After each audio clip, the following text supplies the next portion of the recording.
this layer, the name of the layer is the epididymis. काय नाव आहे? epididymis. Pronunciation लक्षात द्या. epididymis, epididymis, epididymis. ही जी हा स्क्रोटम सॅक आहे. स्क्रोटम सॅकच्या आतमध्ये टेस्टिस आहे. टेस्टिसच्या वरची ही जी लेयर आहे या लेयरला आपण म्हणतो epididymis.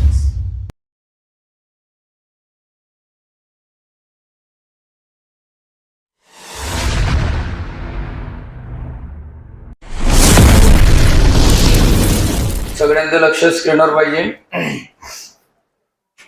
Sexual reproduction in animals आपण बघत आहोत. प्राण्यांमध्ये कशा पद्धतीने सेक्शुअल रिप्रोडक्शन होते. या अगोदर आपण sexual reproduction in lower animals बघितलं, ज्यामध्ये खास करून आपण युनिसेल्युलर लिव्हिंग ऑर्गॅनिझम यांच्यामध्ये कुठल्या पद्धतीचं रिप्रोडक्शन होते, खास करून अमिबा असेल तर आपण बघितलं, ज्यामध्ये सिंपल बायनरी फ्युजन होते. त्यानंतर आपण बघितलं ट्रान्सफर बायनरी फ्युजन कोणामध्ये होते. ट्रान्सफर बायनरी फ्युजन पॅरामेसियम आणि लॉन्जिट्युडिनल बायनरी फ्युजन युग्लिनामध्ये होते. आपण ज्युएनाइल फेज सुद्धा बघितली. आपण बडिंग सुद्धा बघितलं. बडिंग कशामध्ये होते. हायड्रामध्ये होते. पुन्हा आणखी ईस्ट मध्ये सुद्धा बडिंग होते. हे सर्व युनिसेल्युलर लिव्हिंग ऑर्गॅनिझम मध्ये होत असलेले काय होते, असेक्शुअल टाइप्स ऑफ रिप्रोडक्शन होते. तर मल्टीसेल्युलर लिव्हिंग ऑर्गॅनिझम्स मध्ये सुद्धा असेक्शुअल टाइप ऑफ रिप्रोडक्शन होते, ज्यामध्ये खास करून आपण प्लॅनेरियाचं एक्झाम्पल बघितलं.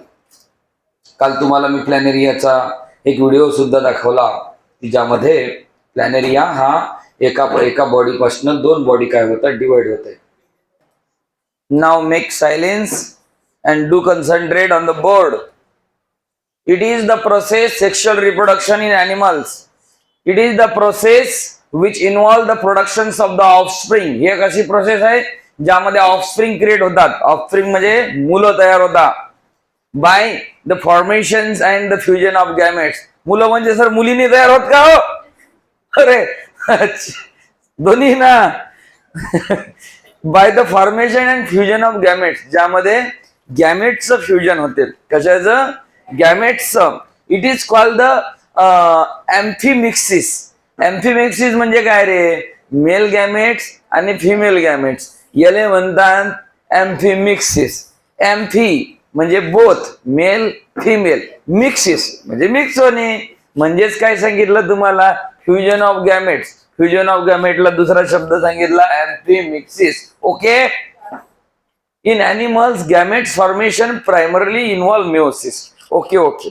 ऑब्वियस आहे, व्हायलाच पाहिजे. गॅमेट फॉर्मेशन मेओसिस द्वारेच व्हायला पाहिजे, मायटोसिस द्वारे होऊ नाही शकत. पण झालं तर प्रॉब्लेम काय बोला? मेओसिसच का? व्हाय नॉट मायटोसिस? गॅमेट फॉर्मेशन मध्ये मेओसिस हे सेल डिव्हिजनच का व्हायला पाहिजे, मायटोसिस का नाही चालत? असं एक जण ग्रुपमध्ये आन्सर नाही पाहिजे. यस राम.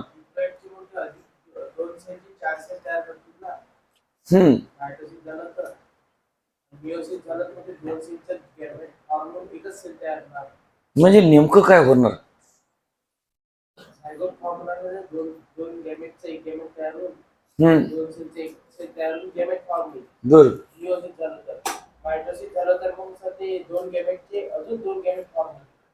बरोबर. मग काय ॲबनॉर्मॅलिटी येईल? ॲबनॉर्मॅलिटी म्हणजे काय? म्हणजे ऑब्वियस आहे की विषय तो तोच आहे. विषय काय आहे बघा, जर मेओसिसच का, वाय मेओसिस असं का? स्पर्म आहे आणि ओव्हम आहे. आता स्पर्म आणि मेओसिस जर झालं तरच याच्यामध्ये 23 नंबर ऑफ क्रोमोझोम्स येतील आणि याचं सुद्धा 23 नंबर ऑफ क्रोमोझोम येतील आणि यांच्या फ्युजनमुळे ते जे पहिली झायगोटिक सेल होईल त्याच्यामध्ये किती नंबर ऑफ क्रोमोझोम्स होतील? 46, जे की आपल्यामध्ये आहे. एक्झॅक्ट. परंतु जर मायटोसिस झालं ना तर इथंच 46 असतील आणि इथं 46 असतील. मग या सेलमध्ये किती येतील? 92. ते पुढे बॉडी फॉर्म कशी होईल? पॉसिबलच नाहीये. अरे ते पुढे जाणारच नाही. आणि गेलं तर काय, 4 हात 2 मुंडके 4 डोळे 2 नाक, कसं पॉसिबल आहे? तर त्याचा डीएनए रिकॉम्बिनंट कसा होईल? सोडून द्या, इम्पॉसिबल गोष्ट आहे ती. हे फक्त ए सेक्शुअल मध्ये होऊ शकते, सेक्शुअल मध्ये होणार नाही आणि होऊही नाही शकत.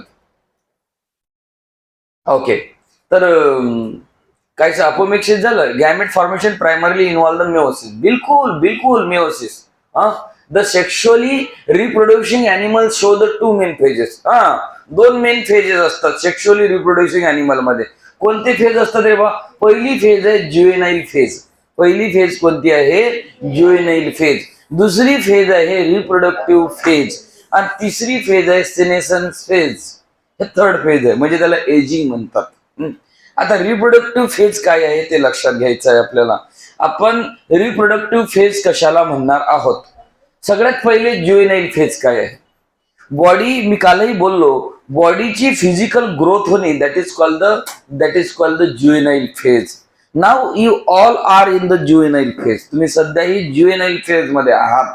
गर्ल्स मध्ये 18 इयर पर्यंत बॉडीची फिजिकली मेंटली ग्रोथ होते. बॉईज मध्ये at the age of 21 physically mentally growth होते प्रॉपर. ज्युएनाइल फेज झाल्यानंतर लगेच जे फेज चालू होते त्या फेजला म्हणतात रिप्रोडक्टिव्ह फेज. म्हणजे ज्या फेज मध्ये बॉडी रिप्रोडक्शन साठी रेडी आहे. ज्या फेज मध्ये बॉडी रिप्रोडक्शन साठी रेडी आहे. व्हॉट विल हॅपन जर समजा एखादी अशी फिमेल आहे जिचं एज 15 to 16 इयर आहे, if she carry a baby, जर तिला बेबी झाला तर त्याच्यामध्ये ॲबनॉर्मॅलिटीज येऊ शकतात खूप जास्त बेबीमध्ये. नंबर 2, बेबीच्या ॲबनॉर्मॅलिटी सोबत त्या आईच्या जीवाला सुद्धा धोका राहू शकतो की नाही? कोणाच्या जीवाला धोका राहू शकतो? ते आईच्या जीवाला. पहिलेच्या काळामध्ये बोलाजी पहिलेच्या काळामध्ये लहानपणीच लग्न करून दिलं जात होतं पोट्टे. हो, मग आजीला विचारा, मग आजी आहे मागे, आहे की नाही आजी? लहानपणी 12-13 वर्षाची असताना लग्न लावून दिलं जाय की नाही? विशेष म्हणजे बघा, आजी ही सबूत आहे तुम्हाला सांगायला. तर एवढ्या कमी वयामध्ये लग्न लावून दिल्यामुळे जर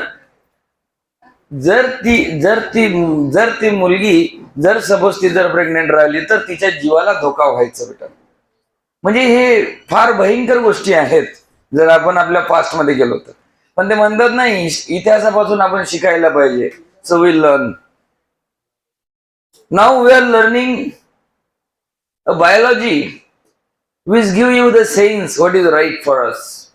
बायोलॉजी हे आपल्याला सेन्स देते की काय योग्य आहे आणि काय अयोग्य आहे. खर तर ज्युएनाइल फेज मध्ये बॉडी फिजिकली तयार होते. बॉडी काय होते? फिजिकली तयार होते. The beginning of the menstrual cycle, that does not mean the body is ready for the reproduction. Listen to it very carefully. The beginning of the menstrual cycle, that does not mean the body is ready for the reproduction. So the proper age of the reproduction for the female of humans is the 18 year. That's why the government of India decide the age 18 year for the marriage of girl. 18 वर्ष ठरवलं minimum. That is the minimum. आणि maximum age काय असायला पाहिजे मॅरेजचं? 25 acid limit असायला पाहिजे girls मध्ये. मी 25 का म्हणत आहे? कारण समोर आपण डिस्कस करूयात प्रॉब्लेम्स काय होतात आफ्टर 25, 28, 29, 30, 32. आजकाल गर्ल्स मध्ये पण खूप जास्त एज्युकेशन कडे वाव दिला जात आहे. 31, 32 पर्यंत गर्ल्स पण मॅरेज नाही करते.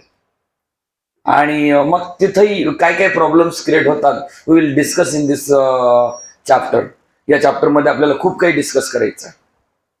सगळ्यात प्रथम तर हे चॅप्टर इतकं भयंकर तुमचे मिथ काढून देणार आहे. मी पहिलेही बोललो, ज्युएनाइल फेज नंतर reproductive maturity phase. Reproductive maturity phase एका फिमेलसाठी 18 इयर पासून तर 45 to 55 इयर पर्यंत आहे. मी काय बोललोय लक्षात घ्या. रिप्रोडक्टिव्ह मॅच्युरिटी इयर सांगितलं मी तुम्हाला. रिप्रोडक्टिव्ह अरे रिप्रोडक्शन साठी बॉडी रेडी कधी असते? 18 इयरला फिमेलला, आहे की नाही? आणि कुठपर्यंत रेडी राहील? 45 to 55 इयर, जोपर्यंत मेनोपॉज येणार नाही तोपर्यंत.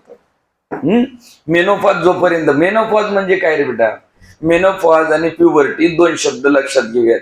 Puberty is a beginning of the menstrual cycle and menopause is the काय आहे जिथं मेन्स्ट्रुअल सायकल स्टॉप होते.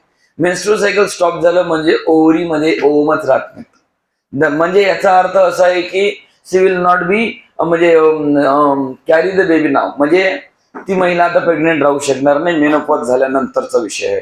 तर age of menopause is 45 to 55 year. Clear आहे इथपर्यंत? ओके. तर परंतु मेलमध्ये असं नाहीये. मेलमध्ये असं नाहीये. मेलची प्युबर्टी हिट होते 21 इयरला. कोणत्या इयरला हिट होते? At the age of 21. कोणत्या इयरला हिट होते? 21 इयरला प्युबर्टी हिट होते मेलची. म्हणजे इथं तो ह्युमनची मेलची बॉडी जी आहे which is 100% ready for the reproduction. Perfect age आहे 21. आता इथपासनं तर कुठपर्यंत रिप्रोडक्शन ह्युमन्स करू शकतात? Not only humans but also all males on the planet.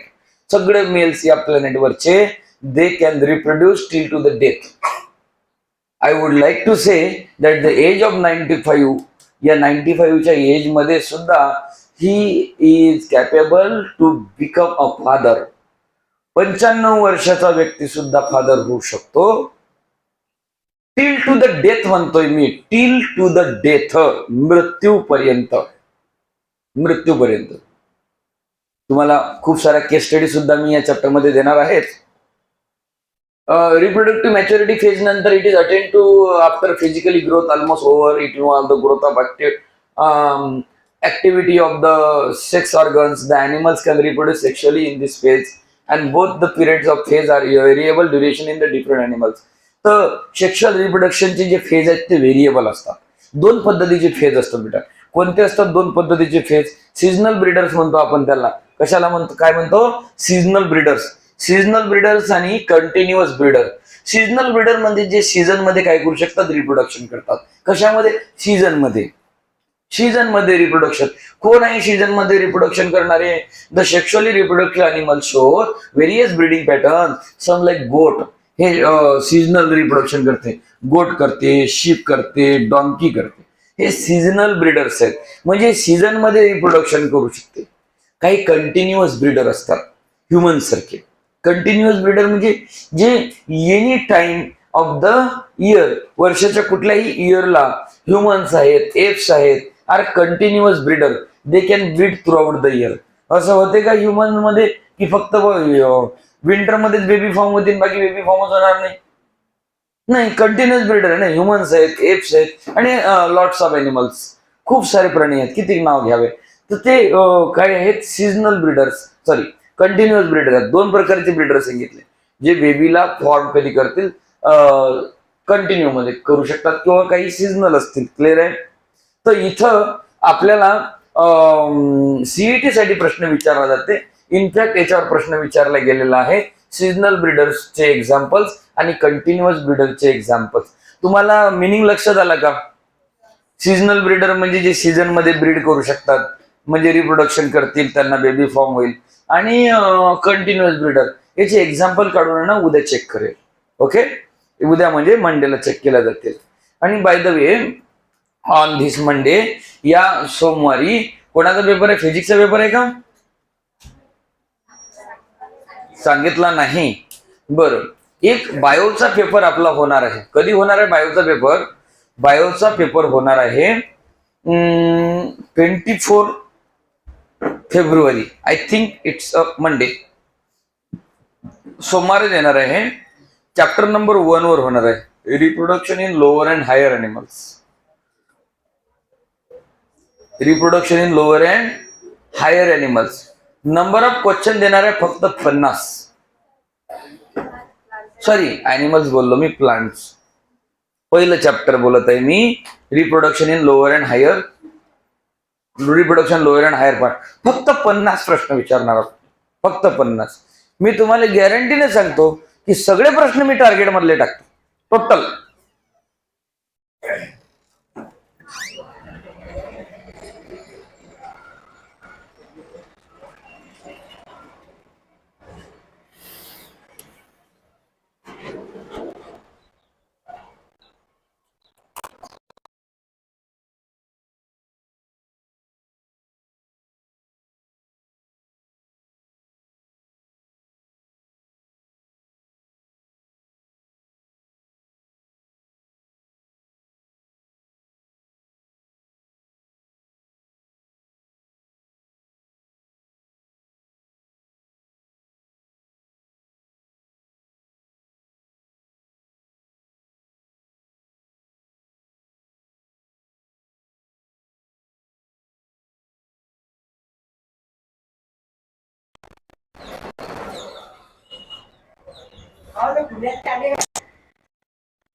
पुढे कोण कोण आलं होतं?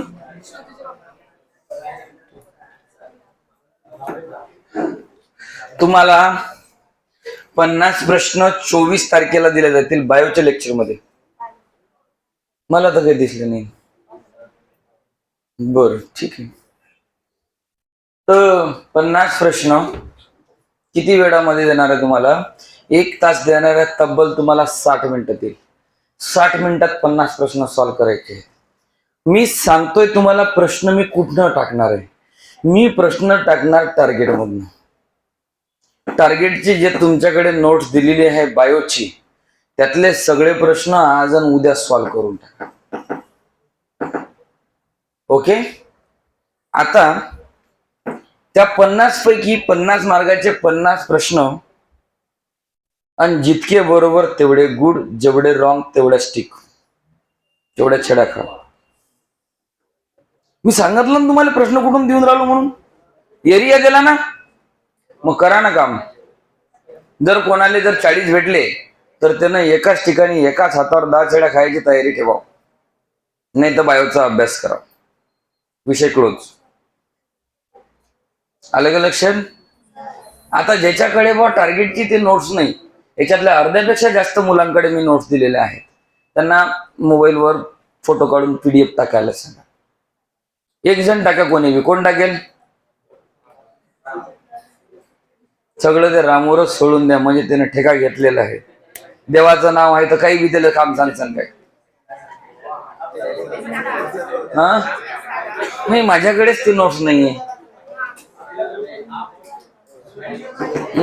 कोणाकडे बायोची नोट्स आहे आपली?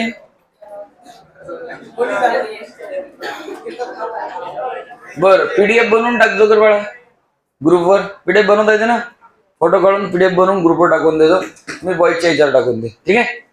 ओके. अर्जंट घरी गेल्याबरोबर हा ऐका, मी एक्सक्यूज घेणार नाही. माझ्याजवळ पुस्तक नव्हतं, PDF नव्हतं, आपण मार खाणार नाही, विषय नाही, चालतच नाही. हा पेपर हा हा हा एक चांगला पर्याय आहे सर. त्या दिवशी मी पेपरलेस नाही येणार, त्यांना 50 छड्या खायची तयारी ठेवा.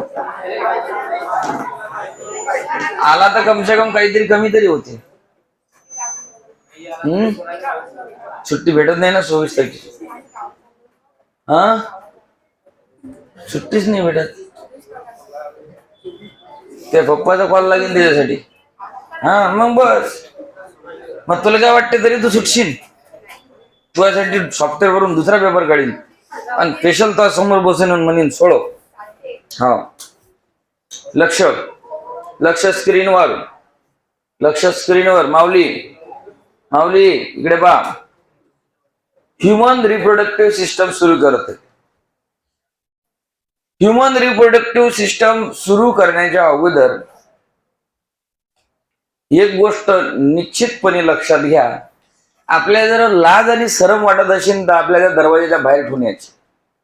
कारण हा चॅप्टर इतका बिनलाजे आहे की याच्यात ह्युमन रिप्रोडक्टिव्ह ऑर्गन मी डायरेक्ट इथं शो करणार आहे, फिमेल रिप्रोडक्टिव्ह ऑर्गन सुद्धा इथं डायरेक्ट शो होतील आणि इन डिटेल मध्ये मी बोलणार आहे.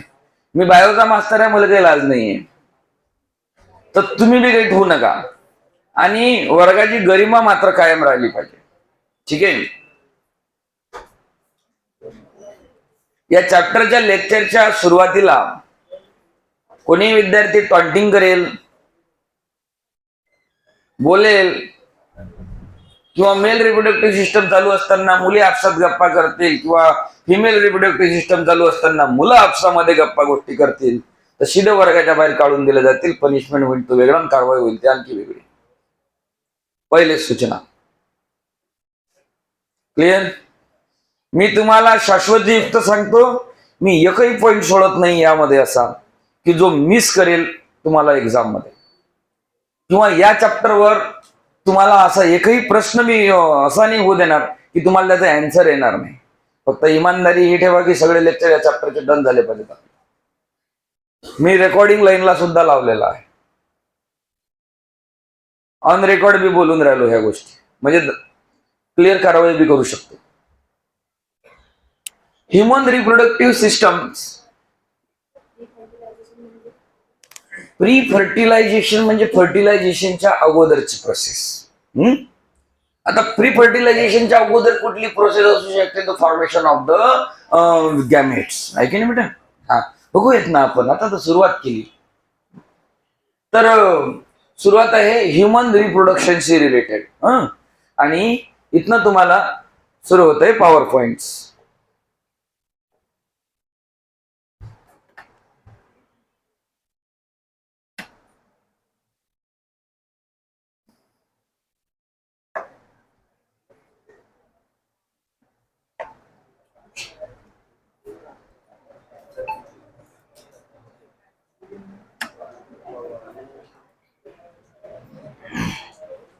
ह्युमन रिप्रोडक्टिव्ह सिस्टम डायरेक्ट नीटचा टॉपिक आहे.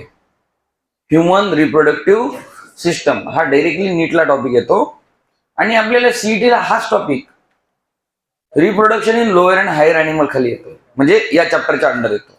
Topic is the same. Now you are on the introductory part. Just take an introduction. Human reproductive system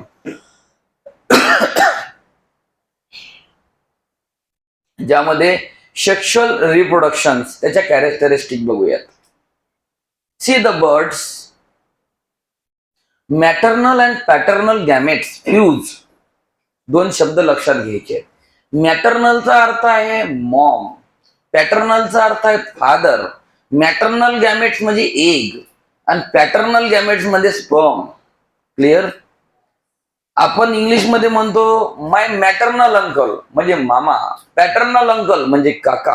likewise maternal and paternal gamete fuse म्हणजे male and female gamete fuse होतात. So there is a genetic recombination and variations. जेव्हा male आणि female gametes काय होतात? Fuse होतात, तेव्हा genetic recombination होते. बघितलंय आपण हे मेओसिस मध्ये, आहे की नाही? काय होते? जेनेटिक रिकॉम्बिनेशन होते आणि व्हेरिएशन्स फॉर्म होतात. म्हणून तो आपण एक्झॅक्टली आपल्या आईवडिलासारखे दिसत नाही. बिकॉज बिकॉज बिकॉज बिकॉज जेव्हा मेल आणि फिमेल गॅमेट फ्यूज होतात तेव्हा तेव्हा काय होतात? क्रोमोझोम क्रॉसओव्हर होतात. क्रॉसओव्हर होऊन ते जेनेटिक रिकॉम्बिनेशन घडवतात आणि असं झाल्यामुळे आपला डीएनए डिफरंट पडतो. म्हणजे डिफरंट म्हणजे it is match to the mother or father but it is so unique. So that's why सगळ्यांचा डीएनए युनिक आहे. थोडस एक फॅक्ट सांगतो तुम्हाला. सध्या पृथ्वीवर 800 करोड लोक सर्व्हाइव्ह करत आहेत. The humans are 800 crore on this planet. सध्या राईट नाव 800 करोड लोक या प्लॅनेटवर सध्या आहेत. पूर्णच्या पूर्ण 800 करोड लोकांचा डीएनए वेगळा आहे. तर डीएनए मध्ये चेंजेस किती आहेत? सर्व ह्युमनचा डीएनए 99.99% सेम आहे इथपर्यंत. 0.1% डिफरन्स येते. Can you imagine the 0.1% of DNA is change and it's make the variation in the humans, only 0.1% makes us different from each other. Only 0.1% DNA variations, जो आपल्या प्रत्येकाला वेगळा वेगळा करतो. Now listen to it very carefully, की जेव्हा मानव जातीची सुरुवात झाली तेव्हा मानवाचा जो डीएनए होता तेव्हापासून तर आतापर्यंत जन्म घेत असलेल्या, नुकत्या जन्म घेतलेल्या बाळामध्ये कोणताही डीएनए आजपर्यंत कधीही रिपीटच झाला नाही. बोला, काय सांगून राहिलो मी? कुठलाही डीएनए आजपर्यंत कोणत्याही एनिमलचा रिपीटच झाला नाही. What A engineering. काय इंजिनिअरिंग आहे हा? वाजवून पळाली. मग आपल्याला ते वाजवा लागेल. जे वाजवून पळाले प्री रेकॉर्डिंग घेऊ ना, वाजून पळाले याची. नेकी और पूछ पूछ.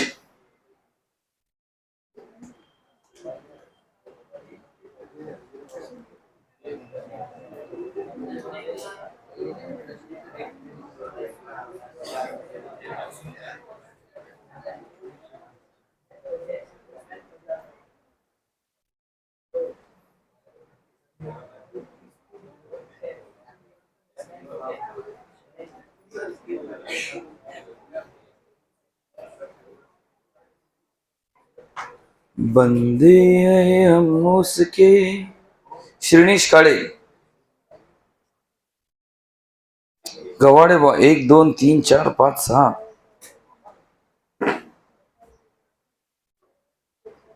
बर, चपला काढल्या. 1 2 3 4. हा, उघड उघड दे. 6 जण आ जाओ, सामने आ जाओ. समोर येऊन बसा. लय जागा आहे, अजून 50 जण बसवतो मी इकडे.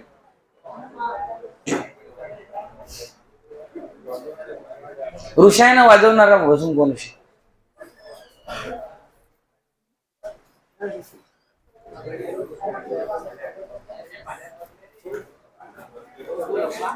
बस बस बस, ठीक. लक्ष.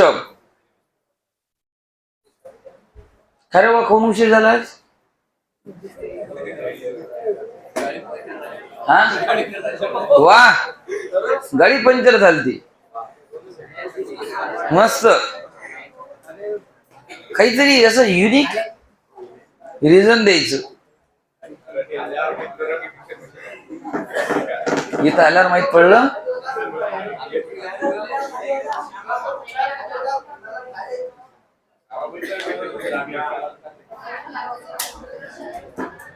एक गोष्ट लक्षात घ्या भाऊ, जर टाइम 8 वाजून 5 मिनिटं, फारच फार शिक्षक आहेत दुरून येतात 5-10 मिनिटं, याच्यापेक्षा काय लेट होईल?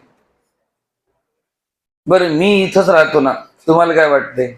जर एखादे टीचर आले नाहीत तर मी लगेच एंट्री मारतो ना, मारतो की नाही मारतो? आणि तसं केमिस्ट्रीचे सर 2 दिवसात सुट्टीवर आहे. 21-22 मी बोललोय होतो तुम्हाला, आहे का नाही? तर ऑबियस आहे, 8चं जर लेक्चर जर टाकलंय तर ऑबियस काही ना काही तर अरेंजमेंट असेलच ना. एनिवेज, सेक्शुअल रिप्रोडक्शन कॅरेक्टरिस्टिक बघत आहे आपण. लक्ष द्या. Variation lead to the evolution. Variation झालं म्हणून तर इव्हॉल्युशन झालं ना भाऊ. व्हेरिएशन झालं म्हणूनच इव्हॉल्युशन झालं. Evolution just because of the variation.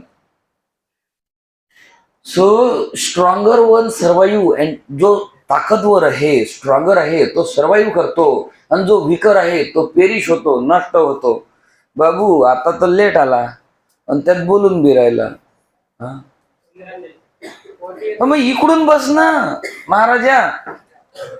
अबे तसं बी नाही दिसत ना, तर जिराफासारखी मुंडी अशी लंबी बी नाही पाई, तरी बी नाही दिसत ना. सांग इथं काय लिहिलं मी ना, काय लिहिलं इथं सांग.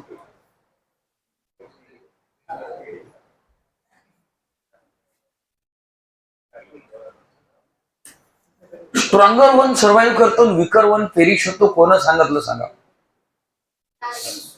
Darwin's survival of fittest, Charles Darwin न थेअरी सांगितलं. कुठं सांगितलं हे? त्याने एक पुस्तक लिहिलं होतं, त्या पुस्तकाचं नाव माहिती आहे का? 10वीत शिकलो आपण. ओरिजिन ऑफ, शाबाश, origin of species goes on improving. बघा, स्ट्रॉंगर जे आहेत ते सर्वाईव्ह करतात आणि त्यांच्यामध्ये इम्प्रूव्हमेंट होतो खूप जास्त. सेक्शुअल रिप्रोडक्शनच्या कॅरेक्टरिस्टिक मध्ये आणखी बघा, it's a complex. Sexual reproduction खूप जास्त कॉम्प्लेक्स प्रोसेस आहे, खूपच जास्त. इट इज, आणि ते स्लो प्रोसेस आहे. ओके, आता बघा गेस्टेशन पिरियड, प्रत्येक प्राण्याचा गेस्टेशन पिरियड वेगळा असतो. Suppose this is the elephant, ज्याचं गेस्टेशन पिरियड आहे 22 month. Do you know what is the gestation period is? याला म्हणतात ड्युरेशन ऑफ प्रेग्नन्सी. जसं ह्युमन्स मध्ये 9 मंथ आहे, तसं एलिफंट मध्ये किती आहे? 22 मंथ्स आहे की नाही? मग आता इथं तुम्हाला पुन्हा एक एक्सरसाइज देत आहे. तुमच्या नियर बायचे जेवढे पण अॅनिमल्स आहेत त्यांचे गेस्टेशन पिरियड काढून आणायचे आहेत. नियर बायचे अॅनिमल, गाय, म्हैस, बैल, तेच म्हणलं, काही लॉजिक आहे की नाही? ओके, जेवढे पण अॅनिमल्स आहेत त्यांचे गेस्टेशन पिरियड काढायचे. ठीक आहे, फिमेल ऑब्वियस आहे. म्हणलं सुजल म्हणतेच काय? हावले हाव. हो सर, येस सर. ठीक आहे बाबा. It takes place in favourable condition. Reproduction किंवा गेस्टेशन हे फेवरेबल कंडिशन मध्ये होऊ शकते, पॉसिबल आहे. Small number of offspring are produce, त्याच्यामध्ये small number of offspring produce होतात. एका वेळेला 1 किंवा 2च बेबी फॉर्म होऊ शकतात. व्हेरिएशन्स मुळे काय होते? व्हॅल्युएशन होते, रिप्रोडक्शन होते, लोकोमोशन होते. काय ऑप्शन्स आहेत? ऑब्वियस आहे इव्हॉल्युशन. आता रिप्रोडक्टिव्ह सिस्टम्स काय आहे आपल्याला तो बघायचं. वाव. ओके, डोंट कमेंट करू नका. मेल रिप्रोडक्टिव्ह सिस्टम, ओव्हरव्ह्यू देऊन राहिलो. फिमेल रिप्रोडक्टिव्ह सिस्टम, पुढे या मेल रिप्रोडक्टिव्ह सिस्टम आणि फिमेल रिप्रोडक्टिव्ह सिस्टमच्या मध्ये होणे गॅमेटोजेनेसिस, मेन्स्ट्रुअल सायकल, फर्टिलायझेशन होईल. त्याच्यानंतर गॅस्ट्रुलेशन्स, म्हणजे ते बाळ 9 महिने पोटामध्ये राहील, ह्युमन्स बेबी असेल तर, बरं का. ऑर्गॅनोजेनेसिस, त्याच्यामध्ये एम्ब्रियॉनिक डेव्हलपमेंट होईल, ऑर्गन डेव्हलप होतील. प्लॅसेंटा फॉर्म होईल, ऑब्वियस आहे. प्लॅसेंटा फॉर्मेशन सुद्धा आपल्याला डिटेलिंग मध्ये बघायचं आहे. त्याच्यानंतर पार्च्युरेशन, बेबी डिलिव्हर होईल. बेबी डिलिव्हर झाल्यानंतर लॅक्टेशन पिरियड, म्हणजे it's a milk time for the baby. हे सगळे पिरियड आपल्याला बघायचे आहेत, जे तुम्हाला सांगितलं आता इथं ओव्हरव्ह्यू होता. Human reproductive system, it is a form of the sexual reproduction resulting in the conception of the child. म्हणजे बेबी कन्सेप्शन होणे, म्हणजे बेबी हा तयार होणे, त्यालाच हे बघा असं calendar. Don't worry, it is typically involve the sexual intercourse between the man and woman. That is the result of this type of character. Okay, human reproductive events काय आहे? सगळ्यात पहिले बेटा गॅमेटोजेनेसिस, म्हणजे गॅमेट्सचा फॉर्म व्हायला पाहिजे. गॅमेटोजेनेसिसचा अर्थ येतो फॉर्मेशन ऑफ द गॅमेट्स. इथं गॅमेट्स प्रॉपर पद्धतीनं फॉर्म व्हायला पाहिजे. आता गॅमेट्स फॉर्म होऊन काय झालं? 2 नंबरचा options to be serially insemination. Insemination म्हणजे काय की entry of the sperm into the female genital tract. तर स्पर्म इन्सेमिनेशन व्हायला पाहिजे, म्हणजे स्पर्म हा फिमेल जेनिटल ट्रॅक्ट मध्ये एंटर व्हायला पाहिजे. आणि असं जर झालं तरच फर्टिलायझेशन होऊ शकेल. फर्टिलायझेशन कुठं होते आपल्याला माहित आहे. फिमेलचे जो फॅलोपाईन ट्यूब आहे तो 3 भागामध्ये विभाजित आहे. फॅलोपाईन ट्यूब जिथनं ओवरी मधनं एंटर होते, दॅट इज कॉल्ड त्याला काय म्हणतो आपण? इनफंडिबुलम. काय म्हणतो? इनफंडिबुलम. एक थोडीशी जागा जिथं जास्त आहे, that is the region of the ampulla. Ampulla is the fertilization site. Ampullary region is the fertilization site, ज्याला एम्पुला म्हणतो. सर्वायकल रिजन मधनं जिथं फॅलोपाईन ट्यूब स्टार्ट होतो तिथं खूप जास्त नॅरो असतो तो. That is the isthmus. बघूयात आपण पुढे. फर्टिलायझेशन म्हणजे काय रे? फ्यूज होतात. मेल गॅमेट्स आणि फिमेल गॅमेट्स काय होतात? फ्यूज होतात. आता male gamete female gamete fuse झाल्यानंतर काय होतील? ऑब्वियसली झायगोट फॉर्म होईल, एम्ब्रिओ फॉर्म होईल आणि ब्लास्टोसिस बनून एम्ब्रिओ फॉर्म होईल आणि एम्ब्रिओ फॉर्म होऊन तो एम्ब्रिओ इम्प्लांट होईल. आता इम्प्लांट कुठं होत असते एम्ब्रिओ? युटेरस मध्ये. युटेरसच्या कोणत्या पार्टला एम्ब्रिओ इम्प्लांट होते? फंडसला. कशाला? फंडस. युटेरसच्या फंडस या पार्टला एम्ब्रिओ हा इम्प्लांट होत असतो. त्यानंतर गेस्टेशन पिरियड, एम्ब्रियोनिक डेव्हलपमेंट म्हणतो ना आपण गेस्टेशन पिरियडला. ह्युमन बेबी असेल तर 9 मंथ पर्यंत त्या बेबीची एम्ब्रियोनिक डेव्हलपमेंट चालते. काय चालते? 9 मंथ पर्यंत एम्ब्रियोनिक डेव्हलपमेंट चालते. आणि त्याच्यानंतर बेबीचा बर्थ, पार्च्युरेशन. वर्ड लक्षात घ्या. पार्च्युरेशन म्हणजे काय? बेबी डिलिव्हर होणे. हा, okay. So this is all about the introduction of the female human reproductive system मध्ये आपण खास करणं काय बघितलं? ओव्हरव्ह्यू बघितला इंट्रोडक्शन मध्ये. सो आपण चालू करूयात ह्युमन रिप्रोडक्टिव्ह सिस्टम पासून.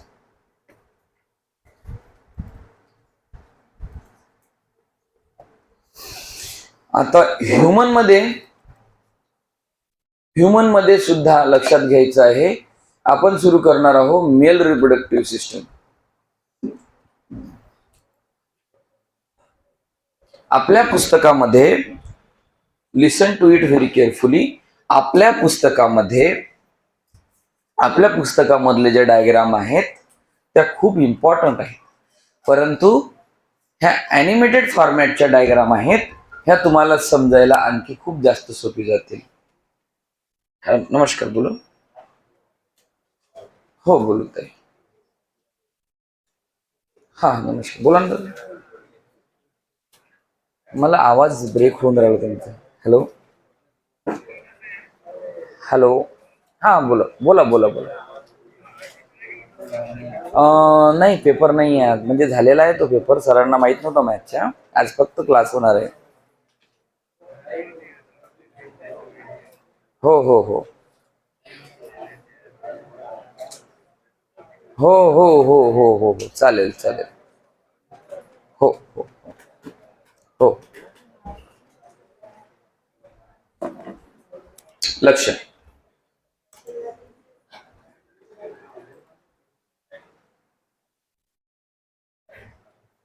ह्युमन रिप्रोडक्टिव्ह सिस्टम आणि ह्युमन रिप्रोडक्टिव्ह सिस्टम मध्ये सुरुवात करूयात आपण मेल रिप्रोडक्टिव्ह सिस्टम. आता याला नेमिंग द्यायचं आहे. तुमच्याकडे जर पुस्तक असेल तर तिथं सुद्धा एक डायग्राम आहे नेमिंग साठी. आहे की नाही? आहे ना. बघा, names the part. Scrotum. Scrotum is a pouch-like structure. Scrotum is the pouch-like structure which had testicles of the male. की ज्याच्यामध्ये टेस्टिकल्स असतील मेलचे. हे पाउच लाईक स्ट्रक्चर आहे स्क्रोटम. ओके. स्क्रोटमच्या आतमध्ये टेस्टिसच्या वरची ही जी लेअर तुम्हाला दिसत आहे, this layer the name of the layer is the epididymis. काय नाव आहे? इपिडिडायमिस. प्रोनाउन्सिएशन लक्षात घ्या. इपिडिडायमिस. ही जी हा स्क्रोटम सॅक आहे. स्क्रोटम सॅकच्या आतमध्ये टेस्टिस आहे. टेस्टिसच्या वरची ही जी लेअर आहे, या लेअरला आपण म्हणतो इपिडिडायमिस. वर्ड पहिल्यांदा ऐकत असाल याच्यातले. Don't worry, you are be much familiar soon. तुम्ही लवकरच फॅमिलियर होणार आहात वर्ड सोबत. इपिडिडायमिसच्या नंतर येतो व्यास डेफेरन्स. हे जे ट्यूब आहे, इट्स कॉल्ड द व्यास डेफेरन्स. त्याच्या पुढचा युरिनरी ब्लॅडर. युरिनरी ब्लॅडर म्हणजे काय आहे? की ज्याच्यामध्ये युरिन काय राहते? स्टोर राहते. Let me talk about the urinary bladder. मी थोडस युरिनरी ब्लॅडर वर बोलतो. खूप साऱ्या व्यक्तींना अशी सवय असते कुठे घराच्या बाहेर निघायच्या अगोदर ते बाथरूमला जाऊन येतात जेव्हा की ते आलेली नसते, पण तरी ते ब्लॅडर खाली करून येतात. चुकीची गोष्ट आहे. असं कंटिन्यू केल्यानं ब्लॅडरची साईज लहान होत जाते. असं कंटिन्यू केल्यानं ब्लॅडरची साईज काय होते, लहान होत जाते. म्हणजे त्याला वॉशरूमला जायचं नाही पण तरी तो जाऊन येते. आपल्या ब्लॅडरची खूप चांगली कॅपॅसिटी आहे टू होल्ड द युरिन. हा, फिमेलच्या ब्लॅडरची कॅपॅसिटी मेलच्या ब्लॅडरच्या कॅपॅसिटीच्या जास्त आहे. फिमेलच्या ब्लॅडरची कॅपॅसिटी हे मेलच्या ब्लॅडर पेक्षा जास्त आहे. Female can hold more time than the male. आता युरिनेशन साठी आपल्याला कंटिन्युअस सिग्नल येतात आपल्या माइंड मधनं. You will get the continuous signal. First 70% जेव्हा आपला ब्लॅडर पॅक होते तेव्हा एक पहिला सिग्नल लागतो, जस्ट गो मॅन, म्हणजे जायला पाहिजे. त्याच्यानंतर टू बी कंटिन्युअस सिग्नल, पुन्हा तो सिग्नल थांबतो काही वेळासाठी, पुन्हा कॅपॅसिटी वाढते आणि पुन्हा एक सिग्नल जातो, आता जा. त्यानंतर पुन्हा एक थोड्या वेळासाठी सिग्नल थांबतो, त्यानंतर थर्ड सिग्नल येतो आणि तो फायनल सिग्नल असतो आणि तो टन टन टन टन टन टन तो कंटिन्यू मेसेज देतो. तो आता तुम्हाला विचार नाही करू देत. तो आता फक्त एकच मेसेज करतो की ब्लॅडर खाली कर, ब्लॅडर खाली कर, ब्लॅडर खाली कर, ब्लॅडर खाली. माइंड सांगते अरे जा लवकर, जा लवकर, म्हणजे त्याला म्हणतो आपण एकदम जोरात चालू. आता जर त्याही वेळेमध्ये जर तो नाही गेला, समस्या गंभीर निर्माण होईल. मी माझी सत्य परिस्थिती तुम्हाला सांगतो. सांगितलेली आहे का तुम्हाला? फार गंभीर. युरिनरी ब्लॅडर जे आहे हे फ्लेक्झिबल आहे. याचा अर्थ असा नाही की युरिन स्टोर करून ठेवायला पाहिजे. मी त्याचे डिसएडव्हान्टेज सांगतो. युरिन बघा, मेलपेक्षा फिमेल जरा शाय नेचरच्या असतात, त्याच्यामुळे female can hold the urine for a long time. That's why they can survive the kidney stone. जास्तीत जास्त फिमेल मध्ये किडनी स्टोन का होतात? कारण ते युरिन होल्ड करून ठेवतात. मेलला तर विषयच नाही, त्याला भीत बी नाही पाहिजे, तो कुकडे बी चालला जाते. मेलचा तर बरं विषयच नाहीये. हा, आता मेल मध्ये पाणी जास्त पिलं जाते, फिमेल मध्ये पाणी जास्त नाही पिलं जात आहे. This is the reason why the kidney stone are more in the female than the male. हे रिझन्स आहेत. एका पर्टिक्युलर लिमिट पर्यंत जर ब्लॅडर जर पॅक झालं असेल तर जस्ट गो मॅन, खाली करून या. आणि युरिनला जायला जो व्यक्ती सरमला तो काय कामाचा? जे नॅचरल कॉल आहेत, doesn't matter who you are, doesn't matter who you are, what is your body needs. तुमच्या शरीराला आवश्यकता कशाची? ब्लॅडर खाली करायचे, जस्ट गो आउट आणि ब्लॅडर खाली करा. मला तो एसटीचा प्रवास कधीच नाही आवडत, लॉंगचा. ते त्याच्या मताने एसटी थांबवतात, त्यांच्या मताने. मला तर ट्रॅव्हलचा प्रवास कधी कधी आवडतो, ट्रॅव्हलचा, आणि ट्रॅव्हलपेक्षा बी ट्रेनचा. कारण विषयच नाहीये. जेव्हा बी जायचं, दरवाजा खुला आहे, मालिक आ जाओ. ट्रॅव्हल वाल्याला तरी त्या ड्रायव्हर जर जा लागते, दादा थांबवा लागते, गाडी थांबवतात, काही विषय नाही.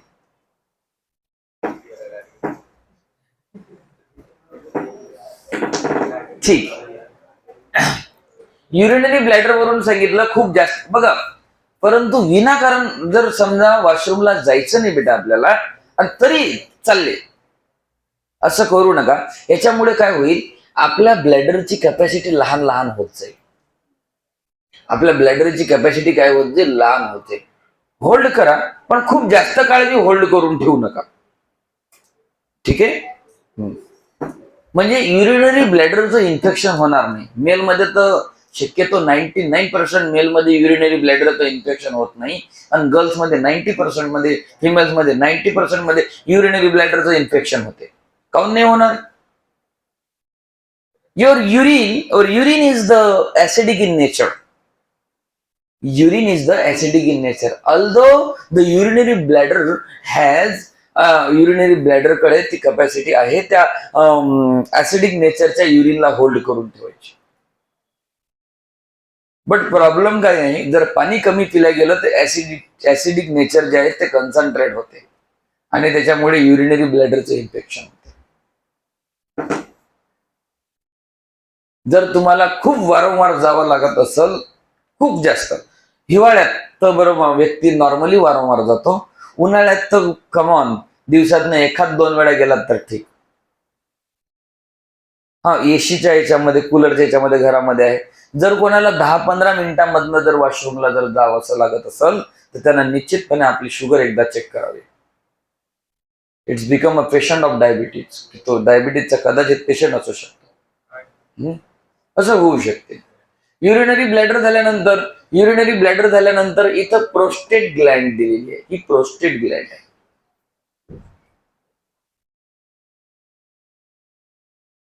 इथं सेमिनल वेसिकल आहे या ठिकाणी. एनस. Okay. The sex organs which are located in the pelvic region include the pair of testes. Testis 2 असतात. which are outside the abdominal cavity. Do you know what is the temperature of the human body is? 37 degrees Celsius, 98.6 degree Fahrenheit, 310.15 kelvin. Come on, medically तुम्हाला बॉडीचं temperature माहित पाहिजे, पण याचा अर्थ असा नाही की बाकी पॅरामीटर आपल्याला माहित नसतील. नंबर 1 पहिला पॅरामीटर सांगितलं, that is the 37 degree Celsius. This is the normal body temperature. पण हे सेल्सिअस मध्ये झालं. युनिट फॅरनहाइट मध्ये मेडिकल मध्ये सांगितलं जाते 98.6 डिग्री फॅरनहाइट. हे ह्युमन बॉडीचं नॉर्मल टेम्परेचर आहे. एका अडल्टचं सांगून राहिलो बेटा. लहान मुलांचं टेम्परेचर जे आहे ते 99.1 पर्यंतही नॉर्मल जाईल लहान मुलांमध्ये. लहान मुलांचा विषयच वेगळा आहे, तो आपण नंतरच बोलूयात. तर एका हेल्थी ह्युमन बॉडीसाठी 37 degree Celsius is a normal temperature. 98.6 हे फॅरनहाइट मध्ये झालं. केल्विन मध्ये 310.15 केल्विन. हे तिन्ही टेम्परेचर एकच आहेत, फक्त युनिट चेंज केले. ठीक आहे. होऊ शकते एक्झाम मध्ये मागे पुढे तुम्हाला फॅरनहाइट न देऊन, कारण त्याला माहित आहे मेडिकलचे पोर आहेत फॅरनहाइटच माहित आहे, येईल कुठं केल्विन माहित आहे. असं होते एखाद्या वेळेस. प्रश्न खूप इझी आहे बट तोही माहित नसते फक्त. आणि काही जे म्हणजे काय म्हणतात, जे टॉपर मुलं असतात की नाही, त्या मुलांच्या अशा प्रश्नामध्ये वेळ चालला जाते जास्त. का? रिझन काय आहे? सपोज युपीएससीच्या पेपरमध्ये असं विचारलं, सत्यशोधक समाजाची स्थापना कोणी केली, आणि खाली 4 ऑप्शन दिले. तो पेपर सोडवणारा जो पोरगा आहे तो आहे की नाही 2 मिनिटासाठीच थांबते. तो विचारच हा करते की याने हा एवढा सोपा प्रश्न विचारला कोण. युपीएससी सारख्या परीक्षेला सत्यशोधक समाजाची स्थापना कोणी केली, कोण विचारला, नेमकी काय ट्रिक आहे त्या प्रश्नामध्ये. असं म्हणजे तो आहे खूप सोपी, there is no logic, but हा अति हुशार असते, हा लॉजिक लावते. याचं डायरेक्ट एक्झाम्पल आपल्या सिरिलेट सांगतो मी. तुम्ही काहीच अभ्यास नका करू, तुमचा स्कोर पेपर द्या, 100 पैकी 30-35 तुम्हाला 40 आरामात भेटतात. टोले बी मारले तरी भेटतात, डोंट वरी, भेटतात. 30-35 तर कसे मी ऐक ऐक, जो अभ्यास करतो तो कन्फ्युजन मध्ये जातो. हे की जो अभ्यासच करत नाही, अक्कड़ बक्कड़ बंबे कोण 80-90 अपने पुरे सो है. आणि जो अभ्यास करतो तो फुल मारतो कन्फ्युज. काय होतं याच? स्वामी दयानंद सरस्वती की महात्मा ज्योतिबा फुले? म्हणजे तात्पर्य तो कन्फ्युज होऊन जातो. काहीतरी वाचलं होतं ना मी स्वामी दयानंद सरस्वती, झालं त्याचं काम काढलं.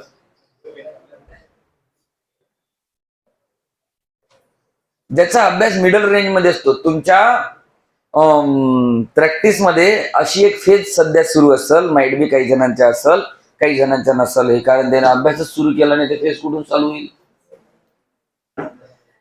फेज अशी सुरू होईल की स्कोर तुमचा घटता राहील. स्कोर जो हाय लेवलवर होता तो स्कोर डाऊन लेवलला चालला. It's a happening. पण अभ्यास करणाऱ्यासाठी सांगून राहिलो मी, न करणाऱ्यासाठी नाही. आणि त्या विद्यार्थ्यांनी जर कंट्रोल केला आणि टू बी कंटिन्यू वर्क केलं, टू बी कंटिन्यू प्रॅक्टिस केली, आय विल डॅम शुअर की तो आउट ऑफ पर्यंत जाईल. मग त्याचा स्कोर नॅचरली वाढत जाते, जो कधीच घटत नाही. आणि एकदा स्कोर त्याचा वाढत गेला की मग तो स्कोर नाही घटत. आता आमच्या बायोच्या पेपरमध्ये पहिले मुलांचे स्कोर यायचे 100 पैकी 30, 35, 40, 45, 50 आणि 52 वर 10 येत जात होता. आता नॅचरली त्याच मुलांचे स्कोर 88, 89, 90, 91 असे चालले. हे नॅचरली चालले. Practice, perfect practice makes you perfect. Practice बनवेल ना तुम्हाला परफेक्ट. आणि जेन्युइन इच्छा असली तर आता तुम्हाला सगळ्यालाच माहित आहे पोट्टे, आपल्या इकडे कॉप्या चालतात, बरोबर आहे की नाही? म्हणून पोट्टे जरा बिंदास आहेत बोर्डासाठी. परंतु जे कॉप्या चालून पेपर लिहून राहिले, मी म्हणतो एकदा ते येईल भेटात देईल, विचारात येईना पुरा पेपर लिहूला काय. नंबर 1. नंबर 2, त्याची टक्केवारी पाहून घ्यायचा. ज्यानं कॉप्या चालून राहिले ना त्याची एकदा टक्केवारी पाहिजे काय येते. कमॉन, ते 10वीचे पेपर नाही आहेत, ते 12वीचे पेपर आहेत. ते इमानदारीने चेक केल्या जातात. कॉपीचे मार्क असेल तर कमीच दिले जातात. इमानदारीचे असतील तर त्याच्यात थोडस त्यानं मागे पुढे बी केलं असेल तर त्याला चांगल्यापैकी मार्क जातात. तुमच्या रायटिंग मध्ये इमानदारी पाहिजे. बरं, विशेष काय आहे, जर तुमची सब्जेक्टिव्हची प्रिपरेशन चांगली आहे तर त्याचा फायदा तुम्हाला निश्चितपणे ऑब्जेक्टिव्हच्या प्रिपरेशन मध्ये होतो. दॅट्स वाय तुमचा 70 मार्क्सचा बोर्ड पॅटर्न अनुसार आपण आता एक परीक्षा घेतली चॅप्टर नंबर 1 वर. तुम्हाला पहिला पेपर तुम्ही सोडवला, तुम्हाला या गोष्टीचा अंदाज आला बायोलॉजीचा पेपर हा बोर्डाचा असतो तरी कसा आला अंदाज. पहिले 10 ऑब्जेक्टिव्ह असतात, त्याच्यानंतर 8 मार्गाचे 8 प्रश्न सोडवा लागतात. त्याच्यानंतर आपल्याला 12 पैकी 8 प्रश्न 16 मार्गासाठी सोडवा लागतात. त्याच्यानंतर आपल्याला 12 पैकी 8 प्रश्न 24 मार्गासाठी सोडवा लागतात. त्याच्यानंतर 5 पैकी 3 प्रश्न आपल्याला 4 मार्गासाठी सोडवा लागतात. झाला 70 मार्गाचा पेपर. पॅटर्न आपल्या लक्षात आला. पुढच्या पेपरमध्ये आणखी आपला चांगला स्कोर होईल. पुढचा जो पेपर आहे हा 2 चॅप्टरवर होईल. आता पहिला आणि दुसरा. तिसरा चॅप्टर जेव्हा होईल तेव्हा 1, 2, 3 वर होईल पेपर. 70 मार्गाचाच चालेल प्रत्येक वेळेस. स्केलिंग तेच राहील. जो चॅप्टर करंट मध्ये आहे त्याला जास्त भाव राहील. म्हणजे या चॅप्टरला, आता हा चॅप्टर आहे समजा सेकंड आपण सुरू केला, याच्यावर आम्हाला बोर्डाची परीक्षा घ्यायची आहे, तर आम्ही काय करू की पहिल्या चॅप्टर मधलं 40% विचारून या चॅप्टर मधलं 60%. ठीक आहे. जेव्हा तिसरा चॅप्टर शिकू ना तेव्हा जो पहिला चॅप्टर आहे त्याच्यातलं 25%, दुसऱ्या चॅप्टर 25% आणि तिसरा चॅप्टर 50%. म्हणजे जो करंट वाला आहे त्याला जास्त फोकस राहील. ते पुढे पाठ आणि मागे सपाटची संकल्पनाच नाही. खूप साऱ्या मुलांना प्रॉब्लेम आहे की ते शिकत जातात. आता तुम्ही शिकून राहिले, फिजिक्स चालू आहे तुमचं, केमिस्ट्री चालू आहे तुमचं, मॅथ चालू आहे तुमचं, बायो चालू आहे, मस्त चालू आहे, बस चलने दो. रिव्हिजन कुठे आहे तुमची? किती रिव्हिजन देऊन राहिले बरोबर? केमिस्ट्रीचे किती चॅप्टर झाले आणि किती वेळा रिवाइज केले तुम्ही? मॅथचे किती चॅप्टर झाले आणि किती वेळा रिवाइज केले? सपोज फिजिक्सचे किती चॅप्टर झाले, किती वेळा रिवाइज केले तुम्ही, त्याचे मॉक किती सॉल्व केले, काय तर मला रिझल्ट पाहिजे. अरे पहिले हे तर नॉर्म्स तर चेक कर, तू काय केलं.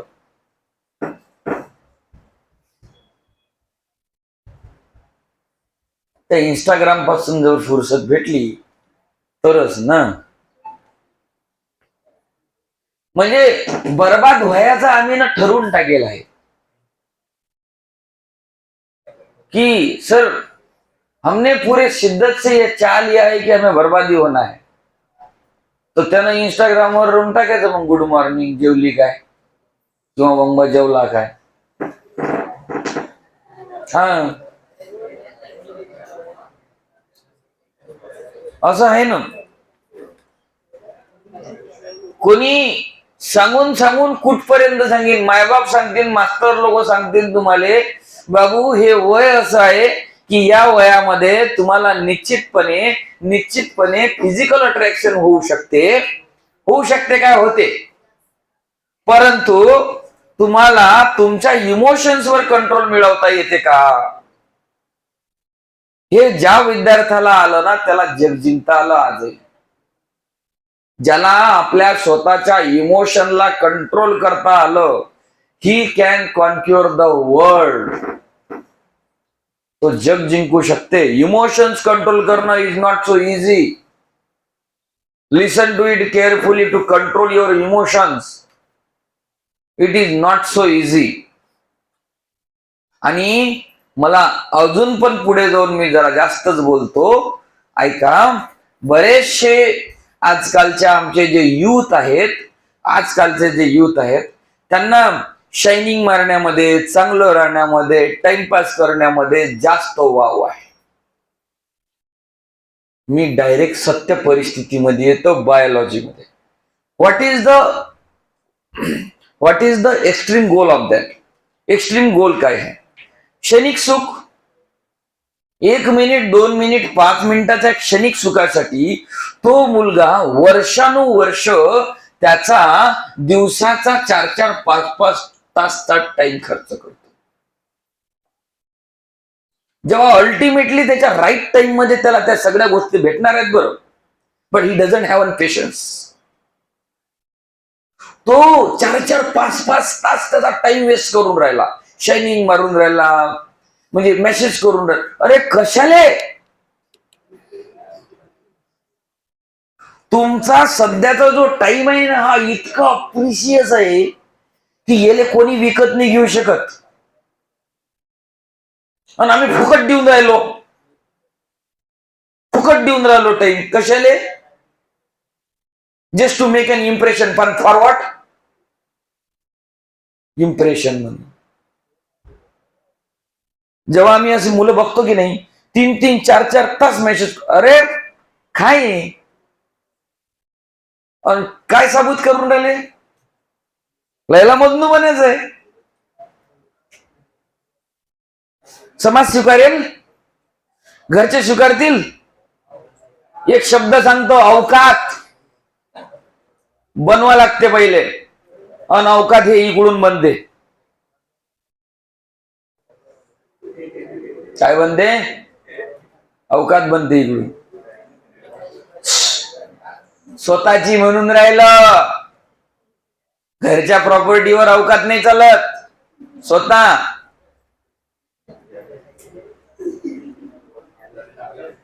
आम्हाला हसू येते.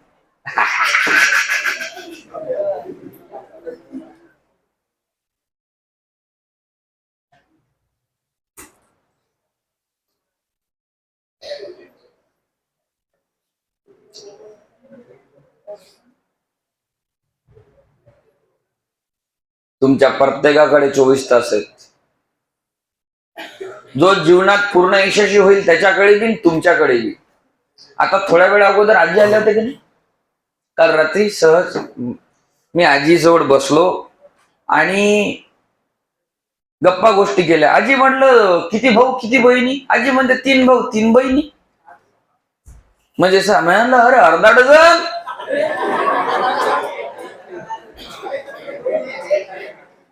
आजीची ओळख करून देतो. आजी कोण आहे? आमच्या ज्या वहिनी आहेत त्यांच्या त्या आत्या आहेत.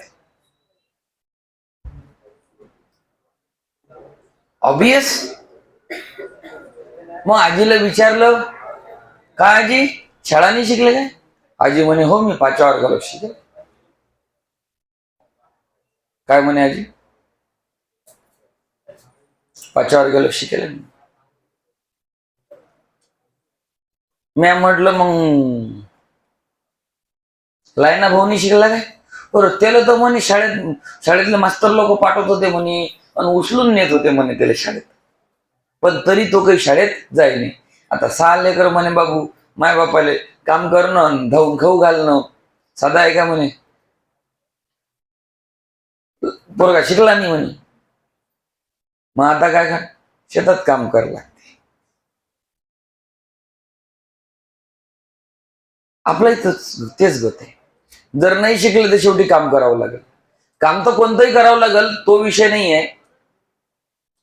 परंतु ज्या कामामध्ये तुम्हाला समाजामध्ये प्रतिष्ठा, मान आणि सगळ्यात विशेष म्हणजे बेटा तुमची सोशियल होकाळच खोळीन भाऊ बोलशील मागे ना, असं काम की ज्या कामामध्ये तुम्हाला समाजामध्ये मान प्रतिष्ठा भेटेल, जे काम करून तुम्हाला आत्मिक संतोष निर्माण होईल, असं काम आपण करायला पाहिजे. आता शेती काम करून कोणाला आत्मिक शांतता भेटते असं माणूस माझ्या समोर आणून दाखवा, किंवा सर मला आत्मिक शांतता आहे शेती काम करून. त्याला रात्री उठून 2 वाजता हिवाळ्याच्या दिवसामध्ये शिप बदलायला जा लागते ना, त्यांना म्हणावं मला आत्मिक शांतता आहे. एकटा जेव्हा वावरात रात्री 2 वाजता ओलीत करते ना, त्यांना म्हणावं मला आत्मिक शांतता आहे म्हणून. जेव्हा रक्ताचं पाणी करून सोयाबीन काढते, जेव्हा भाव भेटत नाही ना, त्यांना म्हणावं मला आत्मिक शांतता आहे म्हणून. जेव्हा पाणी येते आणि ते सोयाबीन सळते ना, आणि जेव्हा तो रडते ना, त्यांना म्हणावं मला आत्मिक शांतता आहे म्हणून. कोणती आत्मिक शांतता आहे त्याला? हा बाबू, मागून बोलू नका, मी पहिले सांगून राहिलो. Me on the spot tuition मधून डायरेक्ट हकालपट्टी करून टाकीन. आलं का लक्षात? डायरेक्ट हकालपट्टी आहे. गोष्टी तुम्हाला काय सांगून राहिलो जरा लक्षात घ्या. सध्या तुम्ही काय करून राहिले, नंतर तुम्ही काय करणार आहात. आज इथंच बसलेले विद्यार्थी, हेच बॅच बघा तुमची. लागलं तर आजची तारीख लिहून घ्या. किती तारीख आहे? 22.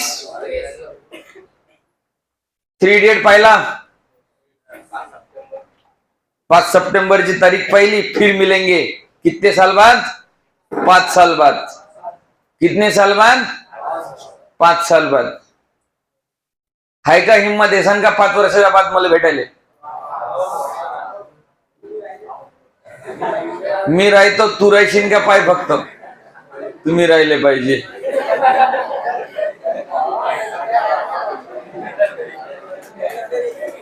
बाबू, तो नातवाच्या पोराच्या लग्नात मीच जाईल. डोंट वरी, मंगल अष्टके म्हणेल. हाँ, 5 वर्ष बाद फिर मिलेंगे यही पर. है हिम्मत तो लगाओ बेट. आओगे? आता तर हाव कोणी म्हणते.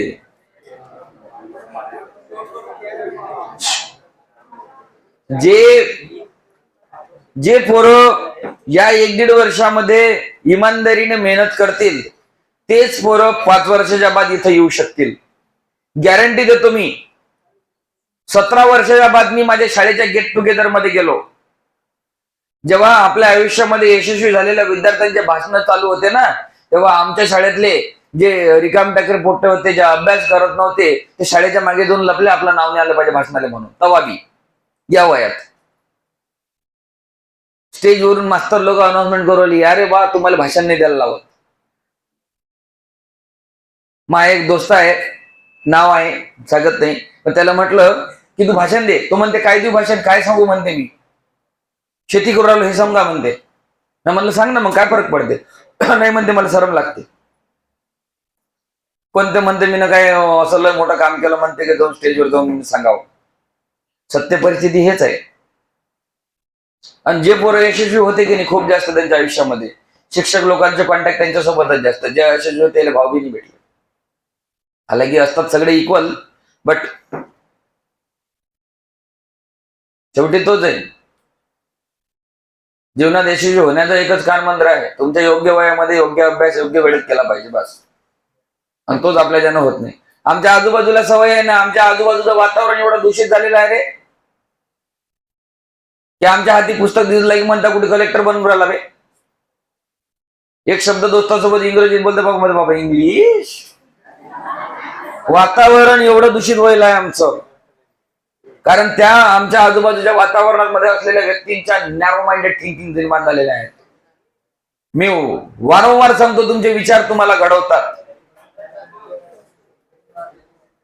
तुमच्या भूतकाळामध्ये जे तुमचे विचार होते ते तुम्हाला आज प्रेझेंट मध्ये आणलेलं आहे, आणि आज तुमचे प्रेझेंटचे जे विचार असतील ते तुम्हाला फ्युचर मध्ये घेऊन जाते. ओके. डिग्री फॅरनहाइट नंतर the sex organ which are located in the pelvic regions include the pair of testes along with the accessory ducts. Why the testes are outside the body? Because testes हे बॉडीच्या आउटसाइडला का असतात? Why not inside? Inside का नसतात? The reason behind it, the temperature of the body. बॉडीचं temperature 37 degree आहे. स्पर्मला जिवंत राहण्यासाठी एवढं टेम्परेचर चालत नाही. एवढ्या डिग्री टेम्परेचरला स्पर्मची डेथ होऊन जाईल. टेम्परेचरला लोअर टेम्परेचर पाहिजे. The normal temperature of the testes is lower than the 2 or 2.5 degree than the human body. माणसाच्या शरीराच्या टेम्परेचरपेक्षा टेस्टिसचं टेम्परेचर हे 2 to 2.5 डिग्री सेल्सिअसनं कमी असते. 2 ते 2.5 डिग्रीनं. दॅट मीन्स 34 to 35 डिग्री पर्यंत टेस्टिसचं टेम्परेचर असते, जिथं स्पर्म काय करतात? सर्वाइव्ह करतात. And that's why the testes are outside the abdominal cavity. असे बर. आलोच मी 2 मिनिटांमध्ये, थांबा ना. हा ओके. आजच्या तारखेमध्ये तुम्हाला वर्क काय दिलेलं आहे? होमवर्क काय दिलेलं आहे? होमवर्क काय सांगितलं?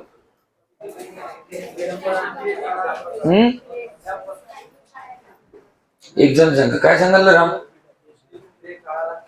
गेस्टेशन पिरियड सांगितलं तुमच्या आजूबाजूचे सगळे अॅनिमलचं. अजून सीजनल आणि कंटिन्युअस ब्रीडरचे एक्झाम्पल्स काढायला सांगितले. बरोबर. दोन्ही बेसला येतो, नीट आणि सीईटी एंट्रन्स बेसला आहे. ठीक आहे. सो पुढच्या याच्यामध्ये आपण टेस्टिसचा टीएस म्हणजे ट्रान्सफर सेक्शन, आणि एलएस म्हणजे नाही सॉरी टीएस. हो बरोबर. टीएस म्हणजे काय? आपला ट्रान्सफर सेक्शन. एलएस म्हणजे लॉन्जिट्युडिनल सेक्शन. दोन्ही आपण याचा प्रॉपर स्टडी करणार आहोत टेस्टिसचा. ओके. नेक्स्ट याच्यामध्ये ओके